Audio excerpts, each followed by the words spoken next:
काल भारतीय विद्यापीठच्या कॅम्पसमध्ये असाच एक जण भेटला. बिचाऱ्याचं नाव नाही सांगत, नाहीतर त्याला वाईट वाटेल.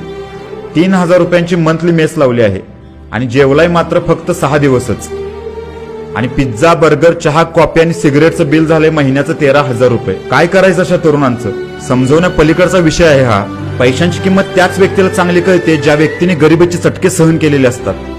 बापाने दिलेले 500 रुपये आम्ही काही क्षणात असेच खर्च करून टाकतो, कारण ते पैसे कमवण्यासाठी आम्हाला कुठेही घाम गाळावा लागलेला नसतो. परंतु त्याच 500 रुपयांसाठी कुठेतरी 8 तास आम्हाला काम करावं लागतं ना, तेव्हा मात्र आम्ही पैचा हिशोब ठेवतो.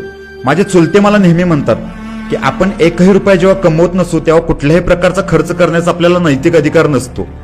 1 रुपया तेव्हा खर्चायचा जेव्हा आपण 10 रुपये कमवू. कठीण काळामध्ये आणि संघर्षाच्या काळामध्ये जर मानसिकरित्या कणखर राहायचं असेल ना, तर आपल्याला खर्चावरती नियंत्रण ठेवायला यायलाच हवं. आवाढव्य खर्च टाळणं हा पण एक प्रकारचा इन्कमच असतो. परंतु दुर्दैवाने या गोष्टी कुणालाच कळत नाहीत, आणि ज्यांना कळतात त्यांना स्वतःवरती नियंत्रण ठेवता येत नाही.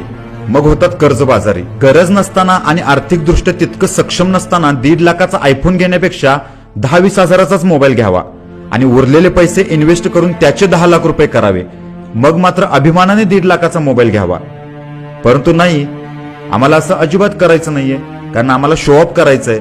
आम्हाला लोकांना दाखवून द्यायचंय की आम्ही किती श्रीमंत आहोत ते.